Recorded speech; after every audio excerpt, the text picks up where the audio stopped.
Om Swastiastu. Perkenalkan, nama saya Lumera Warsini dari Program Studi Pendidikan Bahasa Inggris. Di video ini saya akan menjelaskan apa-apa saja pertanyaan yang terdapat dalam LKM 2 Agama Hindu, yaitu tentang materi Brahma Widya. Baik, langsung saja.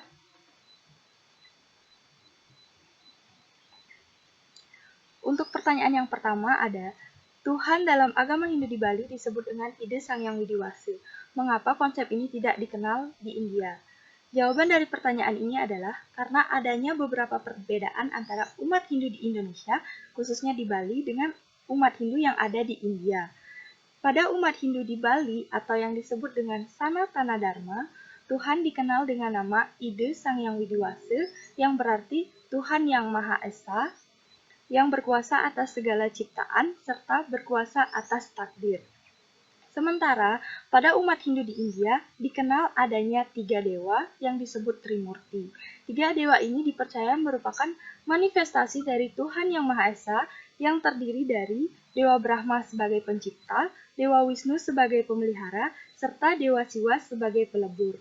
Adapun perbedaan konsep antara agama Hindu di Bali dengan agama Hindu di India dapat dijumpai dalam aspek kehidupan sehari-hari. Seperti misalnya dalam bidang kehidupan sosial, umat Hindu di Bali mengenal adanya 4 kasta yang disebut Caturwarna, yang terdiri dari kasta Brahmana, kasta Ksatria, kasta Waisya, dan kasta Sudra. Sementara umat Hindu di India dikenal adanya 5 kasta yang disebut Pancawarna. Yang pertama ada Brahmana, yang kedua ada Ksatria, yang ketiga ada Waisya, yang keempat ada Sudra, dan yang terakhir ada kasta Pariya. Selain itu, perbedaan agama Hindu di Indonesia dengan di India juga tampak dalam pola hidup. Agama Hindu di Bali umumnya mengkonsumsi daging sapi, sementara umat Hindu di India umumnya vegetarian atau hanya mengkonsumsi sayur-sayuran saja.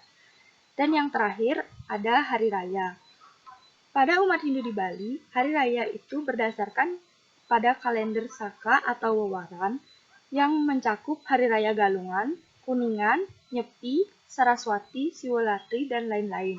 Sementara umat Hindu di India, hari rayanya berdasarkan pada kalender Hindu atau India kuno yang mencakup Diwali, Holi, Siwolatri, Saraswati Puja, Durga Puja, dan hari raya lainnya. Pertanyaan selanjutnya adalah, agama Hindu memuja banyak dewa. Apakah termasuk politeisme? Jawabannya adalah tidak.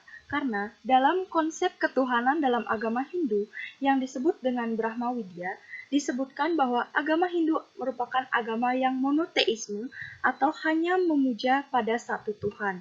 Namun, dalam menjalankan fungsinya, Tuhan dalam agama Hindu atau yang disebut dengan Ide Sang Hyang Widiwasa bermanifestasi menjadi dewa yang disebut dengan berbagai nama. Seperti misalnya, ketika beliau mencipta disebut dengan Dewa Brahma, ketika beliau memelihara disebutkan dengan Dewa Wisnu, dan lain sebagainya.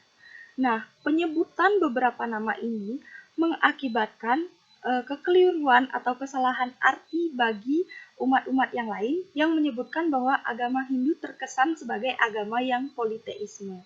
Nah, dalam beberapa kitab Hindu, khususnya Brahma Sutra 1.1.2, disebutkan bahwa Tuhan merupakan asal mula semua ini, dan itu berdasarkan suatu pengertian bahwa Tuhan ialah asal dari segala yang ada, semua ciptaannya, baik itu dewa, semesta, dan semua makhluk hidup yang ada di bumi ini.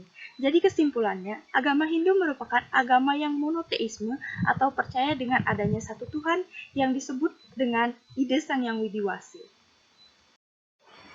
Pertanyaan selanjutnya adalah, apakah perbedaan konsep antara Sang Hyang Widiwasa dengan Brahman? Seperti yang telah saya jelaskan sebelumnya bahwa agama Hindu hanya mempercayai adanya satu Tuhan atau monoteisme.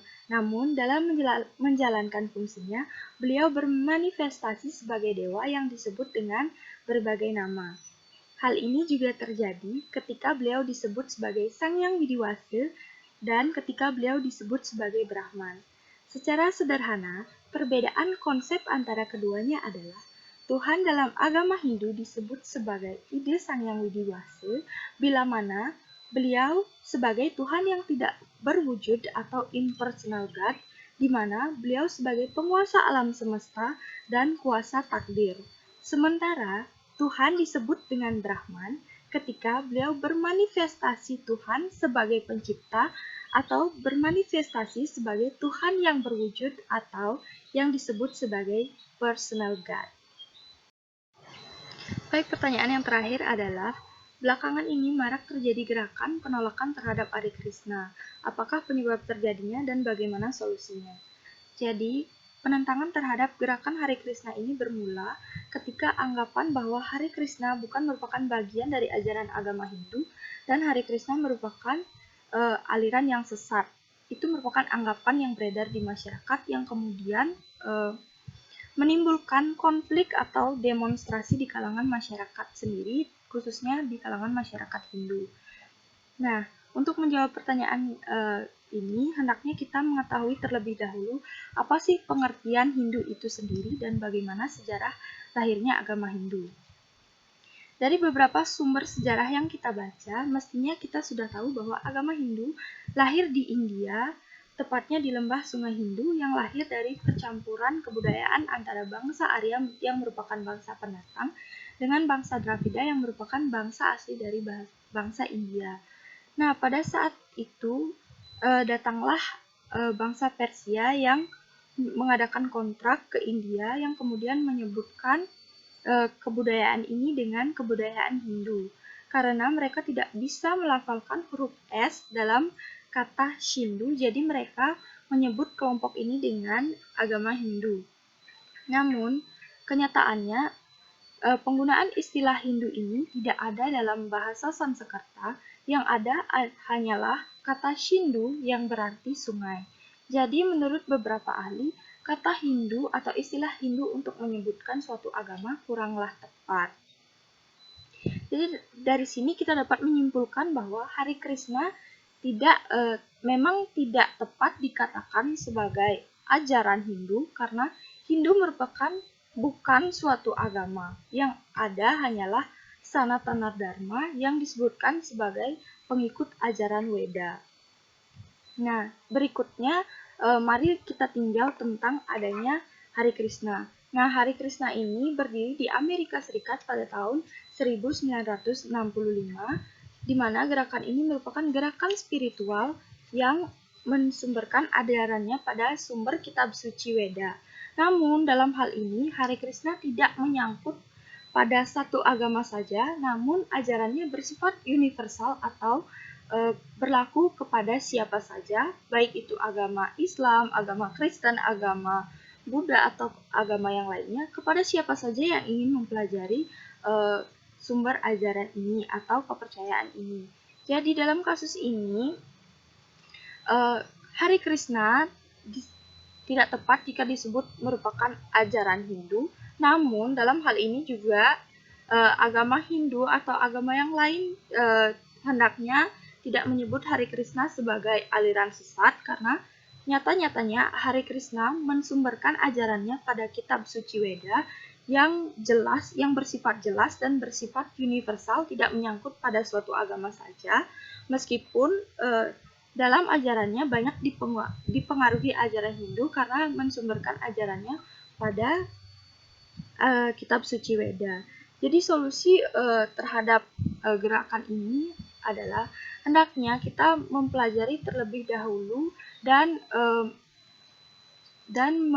menyaring segala informasi yang ada sehingga kita tidak mengandalkan spekulasi belaka dan berdasarkan pada fakta yang ada. Baik, sekian pemaparan materi yang dapat saya sampaikan. Terima kasih. Jika ada kesalahan kata, mohon dimaafkan.